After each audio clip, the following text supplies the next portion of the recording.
জীবনের টানাপোড়েনের গণ্ডি ছাড়িয়ে আমাদের আজকের এই গল্প। আজকের গল্পটি শুধুমাত্র কোনো কল্পনা নয়, এটি সত্য ঘটনা অবলম্বনে নির্মিত। হ্যাঁ, ঠিকই, পুনের সামান্য এক ব্যক্তি আদিত্য তিওয়ারির মহাযুদ্ধের গল্প। 1 জানুয়ারি 2016 সালে মাত্র 26 বছর বয়সে তিনি ইতিহাস তৈরি করেন। তিনি ভারতের প্রথম একক পিতৃত্বের অধিকার অর্জন করেন। অবনীশ তিওয়ারি তাঁর সেই পুত্র, যে জন্ম থেকেই ডাউন সিনড্রোমের শিকারগ্রস্ত। তিনি প্রমাণ করে দিয়েছেন যে ভালোবাসা দিয়ে সব কিছু জেতা সম্ভব। এমন একজন রিয়েল সুপারহিরোকে টিম ওলটপালট জানায় সশ্রদ্ধ প্রণাম। এই অসামান্য এক ব্যক্তির জীবন থেকে অনুপ্রাণিত হয়ে আজকের এই গল্পটি লিখেছেন শ্রীমতী অঙ্কিতা ঘোষ। জন্ম 24 জুলাই 1988, বাড়ি কলকাতা। তিনি হিউম্যান ফিজিওলজির ওপর এমএসসি করেন রাজাবাজার সায়েন্স কলেজ থেকে এবং তিনি এমএসসিতে 9ম স্থানও অধিকার করেন। ছায়া প্রকাশনী সম্পাদিকা হিসেবে 7 বছর কাজ করার পর বর্তমানে তিনি একজন শিক্ষিকা। লেখালেখির শুরু 2017 সাল থেকে। মূলত রাজীব আরশিয়া নামক গোয়েন্দার সৃষ্টিকর্তা রূপেই তিনি পরিচিত। এছাড়াও ভিন্ন স্বাদের গল্প লিখতে তিনি পছন্দ করেন। শুরু হচ্ছে আজকের গল্প আত্মজ।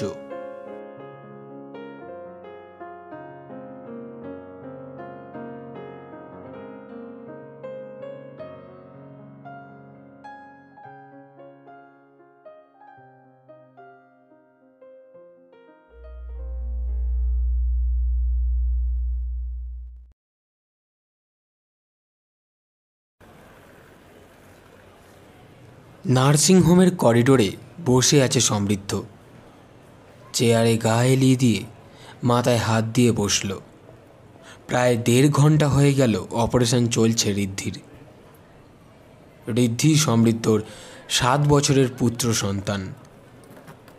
নিজেকে ভীষণ একা লাগছে আজ। বাবা থাকলে হয়তো পাশে থাকতেন এ সময়। একটা দীর্ঘশ্বাস ফেলে মনে মনেই বলল সমৃদ্ধ,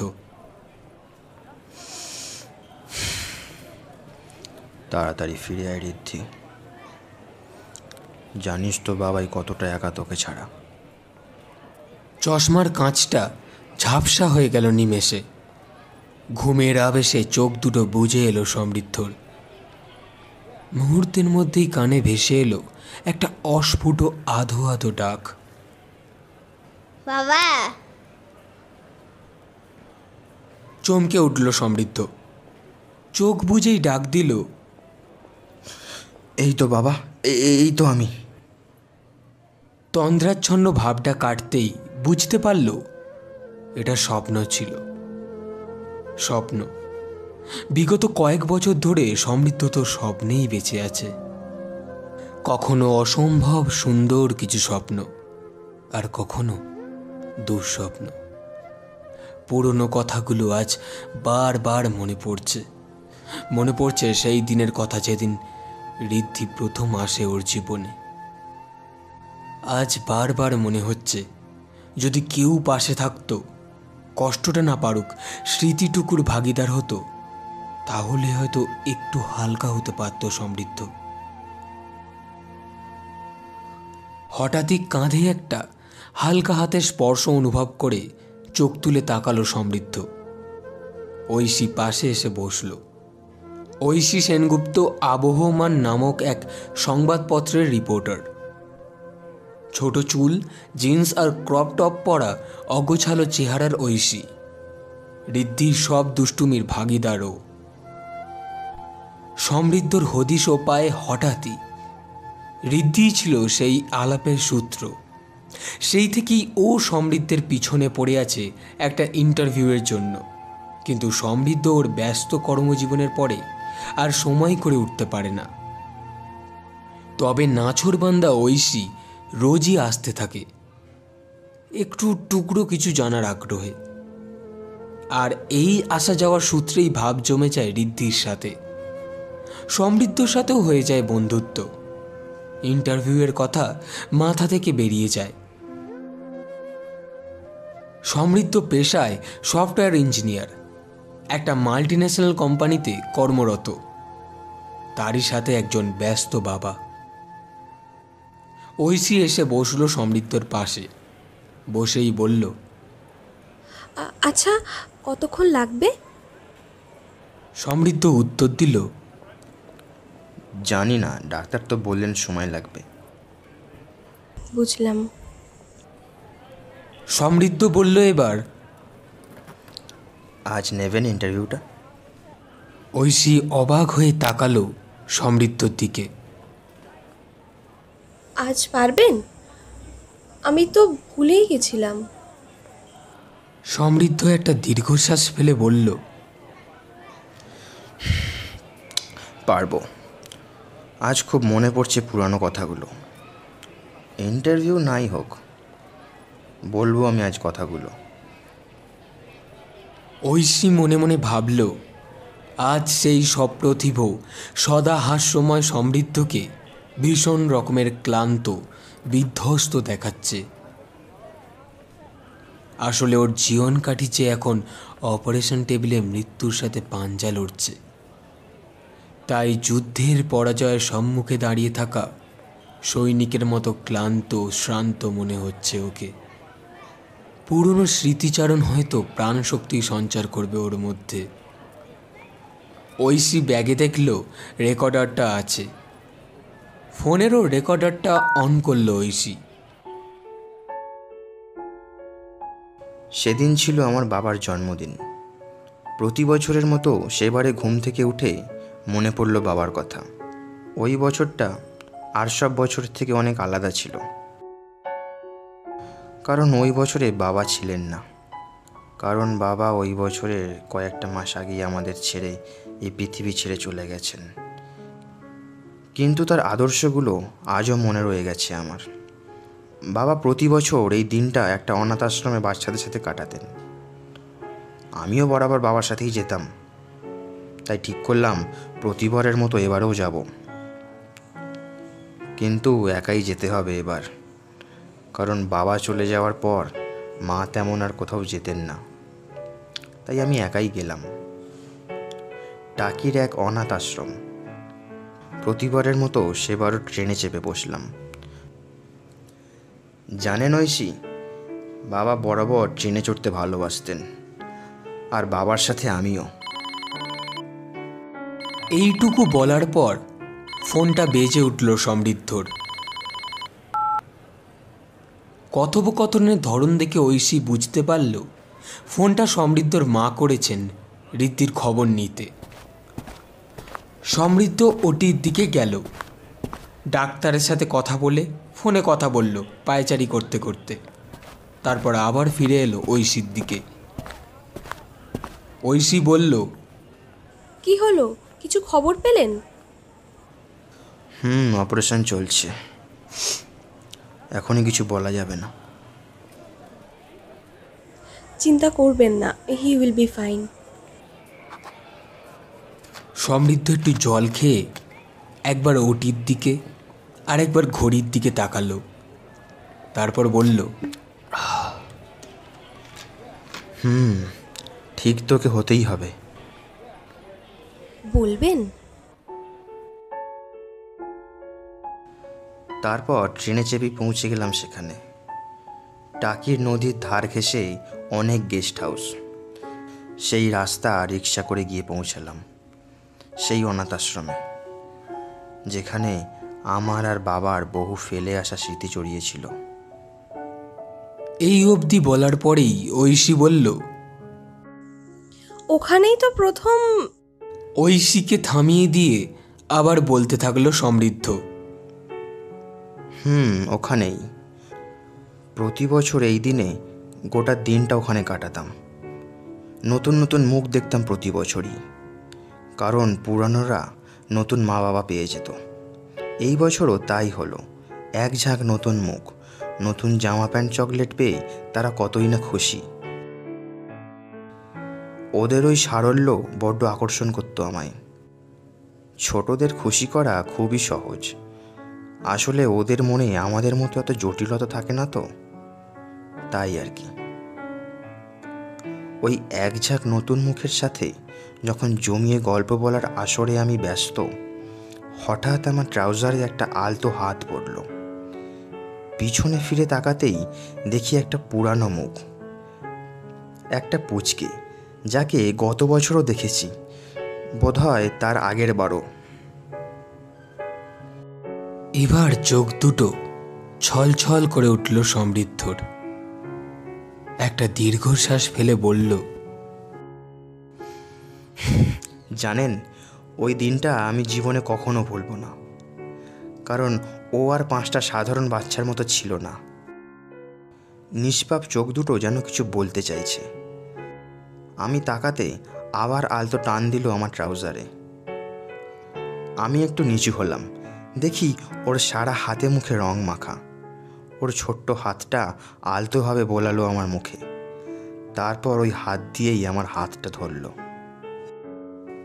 ঐশী অবাক দৃষ্টিতে দেখছে সমৃদ্ধর দিকে। কথাগুলো বলতে বলতে সমৃদ্ধর চশমার কাঁচ ঝাপসা হয়ে আসছে। সমৃদ্ধর চোখটা মুছল, তারপর আবার বলতে শুরু করলো। হাতটা ধরে নিয়ে গেল ঘরের একটা কোণে।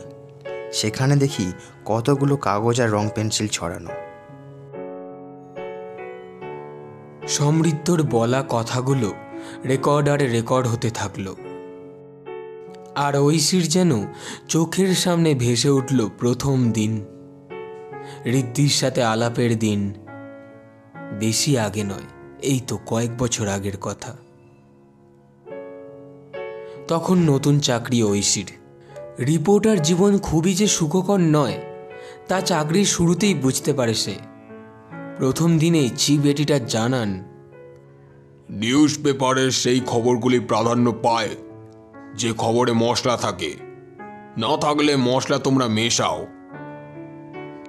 মেক ইট স্পাইসি, না হলে রিডার খাবে না। উপকরণ যাই হোক, আমাদের কাজ রান্না করা আর সুন্দর থালায় সাজিয়ে পরিবেশন করা। Media is the ultimate truth, mirror of the society. আমরা যা দেখাই দর্শক তাই দেখে। 10% অন্যরকম ভাবুক, আমাদের টার্গেট বাকি 90%। Did you get it? বরাবর যে স্বপ্ন দেখেছিল ঐশী সৎ সাংবাদিক হওয়ার, তা এক নিমিষে চূর্ণ বিচূর্ণ হয়ে যায় সেদিন। তারপর থেকে সত্যি খোঁজা হয়নি বিশেষ। তবু ঐশী এখনো স্বপ্ন দেখে, কোনো একদিন নিশ্চয়ই এমন কিছু একটা হবে যে সত্যের বার্তাকে ও মানুষের কাছে পৌঁছতে পারবে। তাই কাজের ফাঁকে ও আজও গল্প খোঁজে, এমন মানুষের গল্প যারা জানে বেঁচে থাকার মানে, যে গল্প পলিটিক্যাল নোংরামি নয় বা ফিল্মি কেচ্ছা নয়, যে গল্পের নিরাশা আর হতাশাকে জয় করে বেঁচে থাকার মানে খুঁজে পাবে মানুষ, তেমন গল্প। কখনো সে গল্প ছাপে ভিতর পাতায় ছোট্ট কলামে, কখনো ছাপেও না। সমৃদ্ধর সাথে ওর আলাপ হঠাৎই। প্রথম আলাপ অবশ্য ঋদ্ধির সাথেই, সমন্বয় বোধ নিকেতনে। ওখানকার বাচ্চাদের নিয়ে একটা ডকুমেন্টারি করার ইচ্ছে ছিল বহুদিনের। তাই পারমিশন করিয়ে নিজের ক্যামেরা নিয়ে এক ছুটির দিনে বেরিয়ে পড়েছিল ঐশী। ওখানে বিভিন্ন বাচ্চা আসে, তাদের বিভিন্ন সমস্যা, কারোর শারীরিক, কারোর বা মানসিক।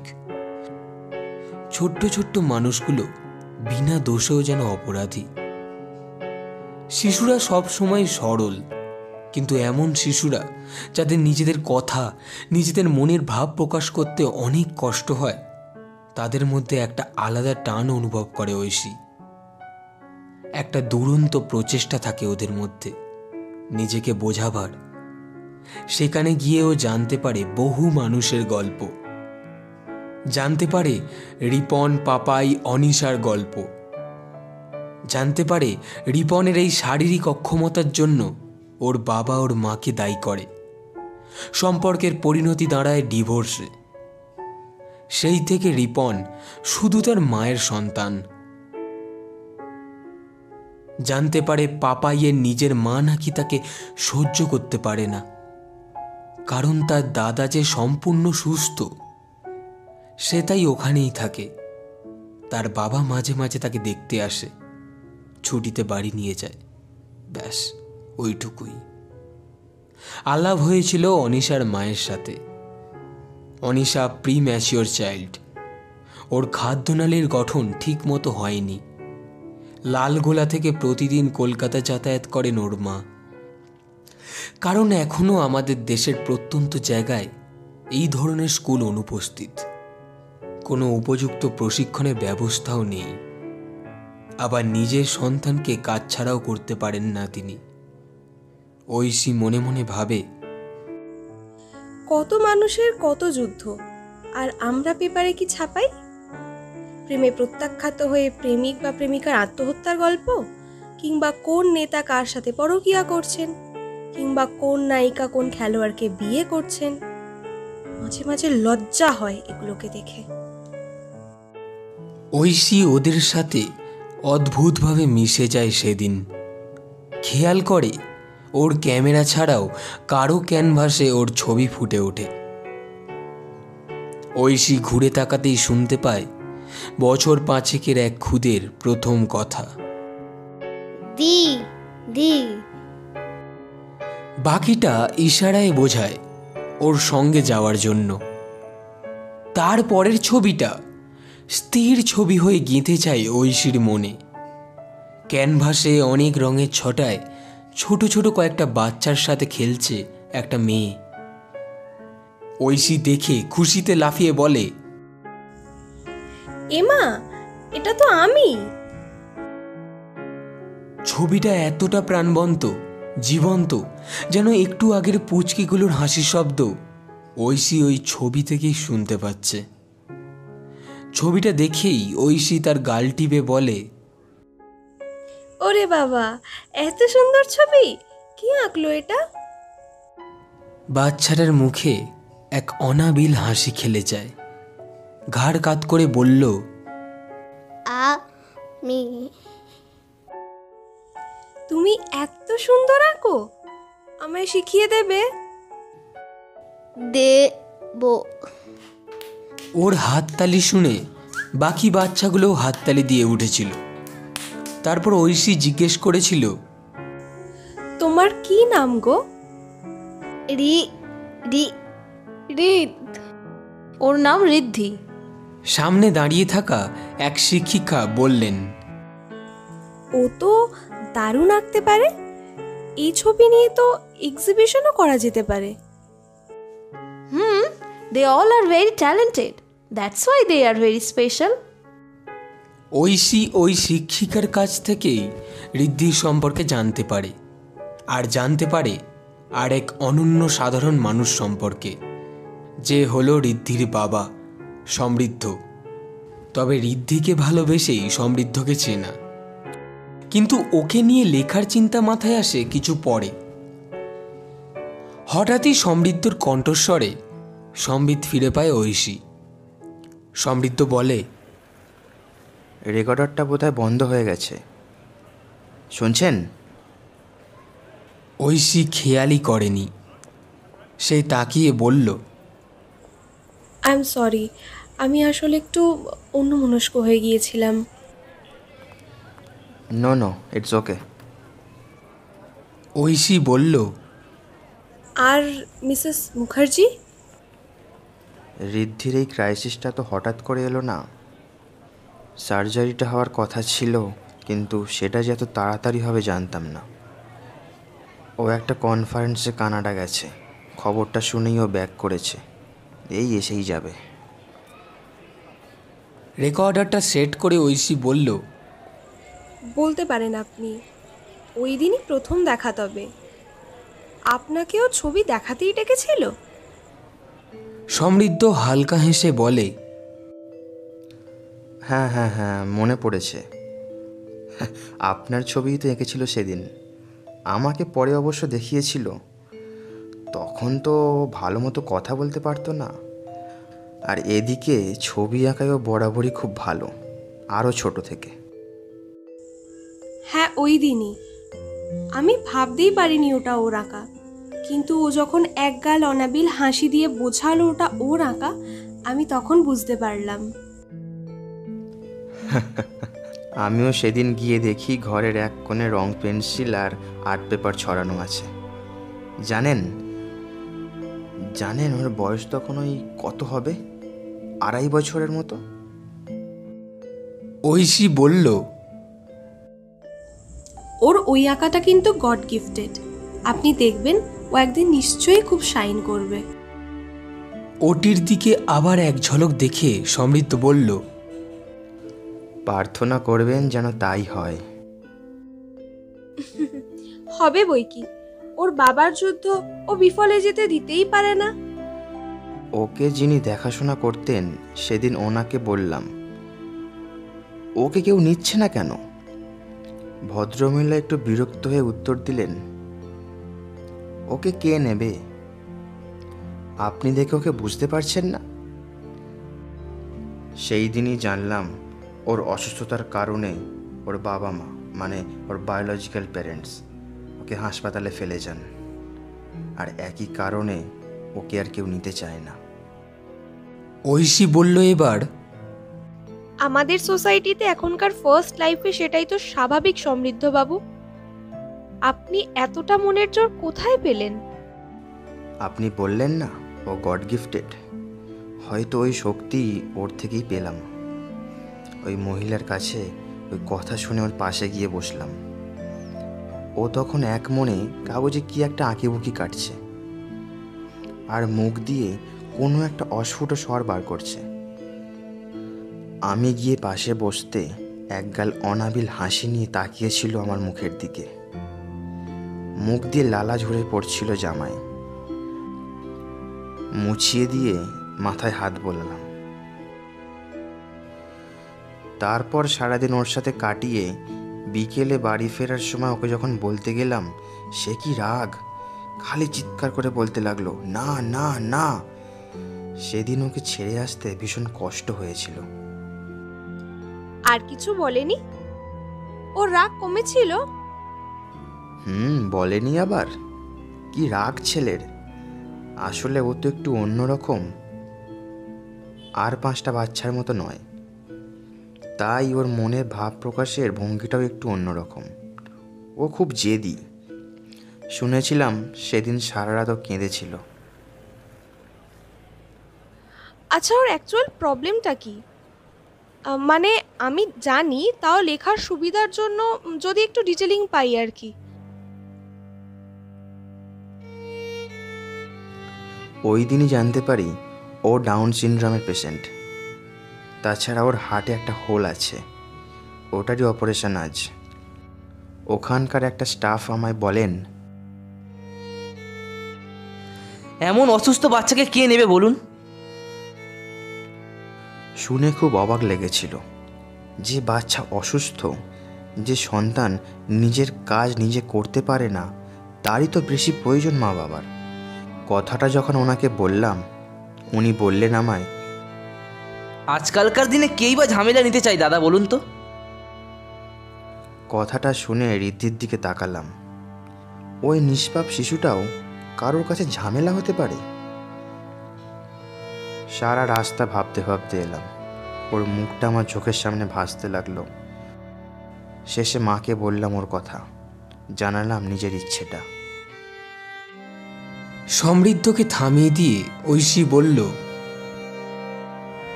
ইচ্ছে?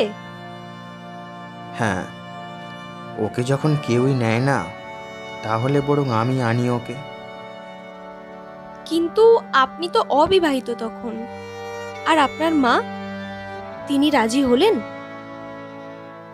আপত্তি করেননি তা নয়, বলেছিলেন একটা ছেলের পক্ষে একটা বাচ্চার দায়িত্ব পালন করা অত সহজ নয়, তাও আবার অমন একটা অসুস্থ বাচ্চার। মাকে অনেক বোঝাই, শেষে বলি যে তুমি চলো আমার সাথে, দেখো একবার ওকে। তারপর? আমারই তো মা, আমার মধ্যে যেটুকু ভালো আছে তা তো আমার মা বাবার থেকেই পাওয়া। আর তারপরেই তো আপনার আসল লড়াই শুরু, তাই না? একটা দীর্ঘশ্বাস ফেলল সমৃদ্ধ। তারপর বলল, প্রথমে ডাক্তারের সাথে যোগাযোগ করি, জানতে পারি down syndrome is a genetic disorder, যেটা কিউরেবল নয়, তবে ঠিকঠাক যত্ন করলে এর তীব্রতা কমতে পারে। আর হার্টে হোলের ব্যাপারটা জানলাম, ও একটু বড় হলে ওটা সার্জারি করা সম্ভব, কিন্তু সমস্যা হলো অন্য জায়গায়। জানাই ছিল না যে দেশে ছেলেদের বিয়ের বয়স 21 বছর, সেখানে একটা শিশুকে দত্তক নেওয়ার বয়স 30। এদিকে আমার বয়স তখন 26। তাছাড়া ছেলেদের নাকি একক পিতৃত্বের অধিকার দেওয়া হয় না। এই অবধি বলেই ওটির দিকে তাকালো সমৃদ্ধ। একজন নার্স বেরোচ্ছে দেখে ছুটে গেল সেদিকে। নার্স ওকে দেখেই বললেন, don't worry, he is fine. এরই মধ্যে করিডোরের অপর প্রান্ত থেকে হন্তদন্ত হয়ে এলেন অনিন্দিতা, সমৃদ্ধর স্ত্রী, ঋদ্ধির মা। সমৃদ্ধকে দেখেই একটা ঢোক গিলে বলল, কি খবর? কেমন আছে ও? সমৃদ্ধ ওর কাঁধে হাত রেখে বলল, এইমাত্র নার্সের সাথে কথা হলো, ঠিক আছে তোমার ছেলে। অনিন্দিতা ছল ছল চোখে বলল, তোমার খুব ধকল হলো, তুমি এবারে বাড়ি যাও। তোমার কনফারেন্সটা অ্যাটেন্ড করা হলো না তো? কোনো কিছুই আমার ঋদ্ধির চেয়ে বেশি ইম্পর্টেন্ট নয়, তুমি জানো। ঐশী পাশে দাঁড়িয়ে শুনছিল ওদের কথোপকথন। ভাবছিল, কি অদ্ভুত দুটো মানুষ। এদের দেখে কে বলবে এরা ঋদ্ধির বায়োলজিক্যাল প্যারেন্ট নয়। অনিন্দিতা হলেন সেই শিক্ষিকা, সমন্বয় বোধ নিকেতনের, যার কাছে প্রথম সমৃদ্ধর কথা জেনেছিল ঐশী। তখনও বোধহয় ওদের মধ্যে কোনো সম্পর্ক ছিল না। ঋদ্ধি ওদের সম্পর্কের যোগসূত্র। ঋদ্ধিকে পাওয়ার আইনি লড়াইয়ের গল্প অনিন্দিতার কাছেই শুনেছিল ঐশী। বছর দেড়েকের আইনি যুদ্ধে অবশেষে জয়ী হয় সমৃদ্ধ। মুখ্যমন্ত্রী, প্রধানমন্ত্রী, এমনকি রাষ্ট্রপতি কাউকে আবেদন করতে বাদ রাখেনি ও। অবশেষে সুপ্রিম কোর্টের নির্দেশে অ্যাডাপ্টেশনের বয়স কমিয়ে 30 থেকে 25 করা হয়, আর সমৃদ্ধ ঋদ্ধির কেসকে স্পেশাল হিসেবে কাউন্ট করা হয়। সমৃদ্ধ ভারতের প্রথম একক পিতৃত্বের অধিকার পায়। ইতিমধ্যে ওটি থেকে ডাক্তারবাবু বেরিয়ে এসে বলেন, অপারেশন সাকসেসফুল, চিন্তার কোনো কারণ নেই, তবে 72 ঘন্টা অবজারভেশনে রাখতে হবে। অনিন্দিতা বলল, কেন? ওটা routine process, don't worry, your son is really brave like you. Samriddha বলল, এবার দেখতে পারি ওকে? ওটি থেকে বের করার সময় দেখিয়ে নেওয়া হবে, বেডে দিলে দেখা করে আসবেন। বেশি কথা বলবেন না, ওকে আমরা একটু সিডেটিভ দিয়ে রাখবো। ডাক্তার চলে যাওয়ার পর সমৃদ্ধ দেওয়ালে ঠেস দিয়ে সোফায় বসল। চোখ দিয়ে জল গড়িয়ে পড়ে গেল। অনিন্দিতা ওর পাশে এসে বসল। ঐশী বুঝতে পারল এই মুহূর্ত ওদের একান্ত। ওর এবার বেরোনো দরকার, তাই কিছু না বলেই ও বেরিয়ে পড়ল।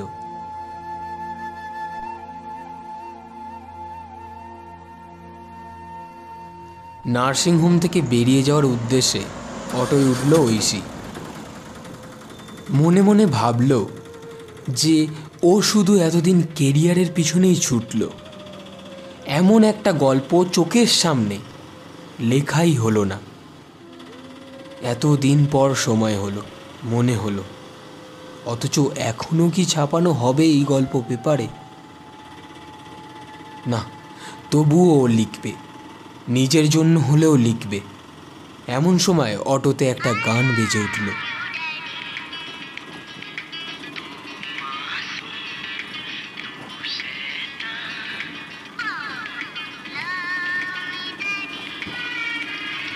গানটা শুনে ঐশীর মনে পড়ল সমৃদ্ধর বাকি যুদ্ধের কথা। কারণ ঋদ্ধিকে নিজের কাছে পাওয়ার পরবর্তী পথ মসৃণ ছিল না। সেই পথের প্রত্যক্ষদর্শী ছিল ঐশী। ডাউন সিনড্রোম এক জেনেটিক ডিসঅর্ডার। এই সব বাচ্চাদের সাথে স্বাভাবিক বাচ্চার অনেক তফাৎ। ওদের মস্তিষ্কের বিকাশ অনেক ধীর গতিতে হয়, যে কারণে যে জিনিসগুলো একটা স্বাভাবিক বাচ্চার শিখতে খুব অল্প সময় লাগে, সেগুলোই ওদের শিখতে কয়েক দিন, কয়েক মাস লেগে যায়, যা মা বাবার কাছে ধৈর্যের পরীক্ষার সমান হয়। ঋদ্ধির ক্ষেত্রে ভালো দিক ছিল, ও খুব ভালো আঁকতে পারত, তাই ওকে কিছু এঁকে বোঝালে ও খুব তাড়াতাড়ি বুঝতে পারত। ঐশী সমৃদ্ধকে একজন স্পিচ থেরাপিস্টের সন্ধান দেয়। একটা মাল্টিন্যাশনাল কোম্পানির কাজের চাপ সামলেও সমৃদ্ধ রোজ নিয়ে যেত ঋদ্ধিকে সেখানে। ঋদ্ধিকে বড্ড ভালোবেসে ফেলেছিল ঐশী। সমৃদ্ধকে বলেছিল, কোনোদিন সময় করে শুনবো আপনার সব কথা। ততদিন পর্যন্ত শুধু ঋদ্ধির পাশে থাকতে চাই, আমার ভালো লাগে। মনে আছে একদিন সমৃদ্ধর বাড়ি গিয়ে দেখে সারা ঘর হুলস্থুল। কাকিমাকে জিজ্ঞেস করতে বলে, বাবা ছেলে মিলে পড়াশোনা করছে। ঘরে ঢুকে দেখে আয়নার সামনে দাঁড়িয়ে দুজনে মুখভঙ্গি করছে। ঐশী বুঝতে পারল এটা স্পিচ থেরাপির অংশ। নিজের প্রতিচ্ছবির সাথে কথা বলা, জিনিস দেখিয়ে ছবি দেখিয়ে চেনানো। ছেলে পালিয়ে যায়, করবে না বলে, তাই বাবাও দৌড়োয় তার পিছনে। ঋদ্ধির সাথে থেকে সমৃদ্ধ শিশুসুলভ আচরণ করত। সেগুলো দেখে ঐশী হেসে ওঠে, বলে, আমিও খেলবো ঋদ্ধি সোনার সাথে। এভাবেই কেটে গেছিল আরও একটা বছর। সে বছর সমৃদ্ধর জন্মদিনে ঐশী ওদের বাড়ি গিয়েছিল। ঘরে ঢোকার সাথে সাথেই সমৃদ্ধ বলেছিল, সারপ্রাইজ আছে আপনার জন্য। এর মধ্যেই একটা ছোট জন এসে বলল, বাবা জন্মদিন। সমৃদ্ধ অবাক হয়ে তাকালো। অনিন্দিতা এসে দাঁড়ালো ঋদ্ধির পিছনে। সমৃদ্ধ কেঁদে ফেলেছিল সেদিন, প্রথমে ঋদ্ধিকে জড়িয়ে, তারপর অনিন্দিতার হাত ধরে। ওদেরকে দেখে কিছুটা পিছিয়ে আসে ঐশী। বুঝতে পারে সমৃদ্ধ দেওয়া সারপ্রাইজের নাম অনিন্দিতা। আসলে সেদিন ঐশীর কাছেও একটা সারপ্রাইজ ছিল দেওয়ার, কিন্তু মনের কথা মনে রেখেই সেদিন সেখান থেকে চলে আসে ঐশী। সেই কথা আর বলা হয়নি কোনোদিন। পুরনো কথাগুলো চোখের সামনে ভেসে ওঠে। হঠাৎ অটোচালকের ডাকে সম্বিত ফিরে পায়। বুঝতে পারে ওর চোখের কোণাটা ভিজে গেছে। বাড়ি ফিরে তাড়াতাড়ি লিখতে বসলো ঐশী। এক অপরাজিত বাবার গল্প, যে গল্পের চরিত্র হয়তো ও নিজেও হতে পারত, কিন্তু ও শুধু কত কি রয়ে গেল। পরদিন সকালে সমৃদ্ধ ফোন করে ওকে জানালো যে ঋদ্ধি ভালো আছে। সারা রাত জেগে লিখে সেই লেখা নিয়ে ঐশী গেল তার চিফ এডিটরের কাছে। চিফ এডিটর পড়লেন লেখাটা, খানিকক্ষণ চুপ থেকে বললেন, Look, Icey, it's a quite nice story. কিন্তু দেখো, আমার কথাগুলো একটু বোঝার চেষ্টা করো। এখন পলিটিক্যাল ইস্যুগুলো তুঙ্গে, অ্যাজ ইউ নো। তাছাড়া সাহেব করিনার ছেলে হলো, পাঠকরা এই খবর পড়বে না।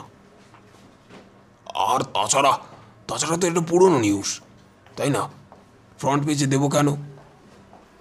স্যার, আমাদের তো গল্পের একটা এক্সট্রা পেজ থাকে রবিবার, তার জন্য তো এই নিউজটা রাখা যেতেই পারে। I see. You are not a writer. We need a famous writer there. Sir, আমার লেখা আপনি এডিটরদের চেক করতে বলুন। আজকাল যেখানে মানুষ তার মনুষ্যত্ব থেকে অনেক অনেক দূরে চলে যাচ্ছে, the story of Samriddha will be an inspiration for this generation. Oishi, আমার প্রথম দিনের কথাগুলো তুমি বোধহয় ভুলে গেছো। পাঠকরা মশলা চায়, মশলাদার খবর, বুঝলে? এখন মানবিকতা কোথায় বলো তো? আচ্ছা, ভালো মানুষ কি কেউ নেই যারা এই গল্পটা পড়বে? আরে বাবা, তা কোথায় বললাম, কেন থাকবে না, নিশ্চয়ই আছে। কিন্তু তারাও তো তখনই মানবিকতার মূল্য দেয় যখনই সেই মানবিকতা স্বীকৃতি পায়, প্রচার পায়, prize, award. Otherwise it don't deserve a page. একটা ছোট্ট কলাম দিতে পারি, ব্যাস। ঐশী কোনো উত্তর দিল না, নিঃশব্দে বেরিয়ে গেল।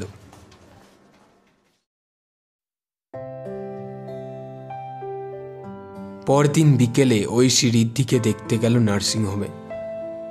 ঐশীকে দেখেই একগাল হাসি। ঐশী ওর মাথায় হাত রেখে বলল,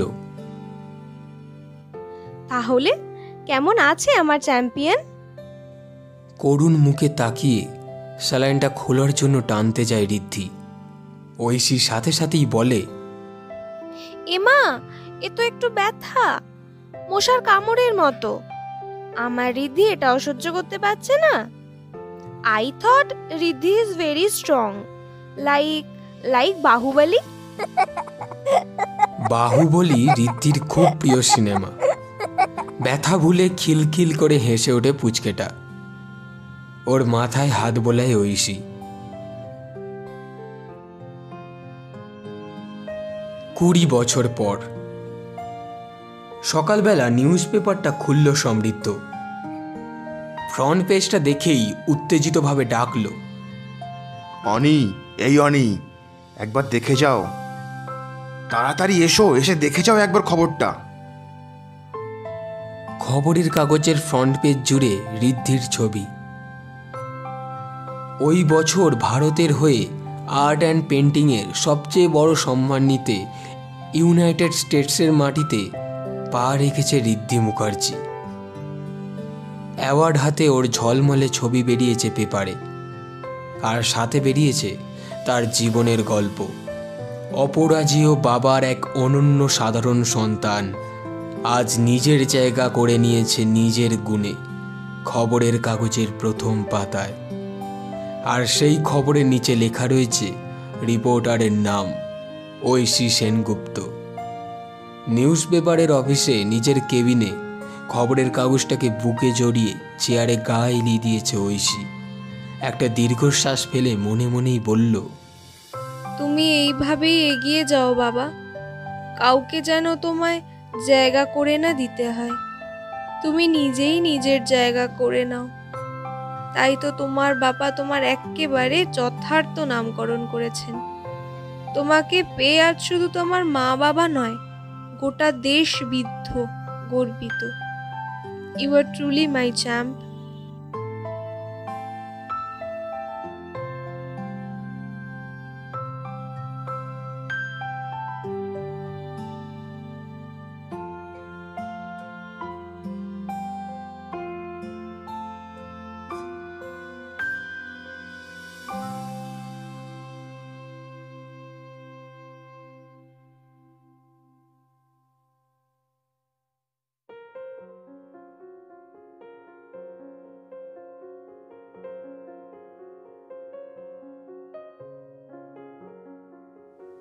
শেষ হলো আমাদের আজকের গল্প আত্মজ। গল্প লেখিকা অঙ্কিতা ঘোষ, গল্প কথক এবং চিফ এডিটরের চরিত্রে আমি সায়ন, ঋদ্ধি অয়ন, ঐশী মধুরিমা, অনিন্দিতা এবং সমৃদ্ধর মা শিল্পা, সমৃদ্ধ রাহুল, স্টাফ দীপঙ্কর, নার্সের চরিত্রে সমৃদ্ধা, ডক্টর সুমন। গল্পের সূত্রধার এবং পর্ব পরিচালনায় আমি সায়ন। সমগ্র গল্পের আবহ সঙ্গীত, স্পেশাল এফেক্টস এবং পোস্টার ডিজাইনে সূর্য।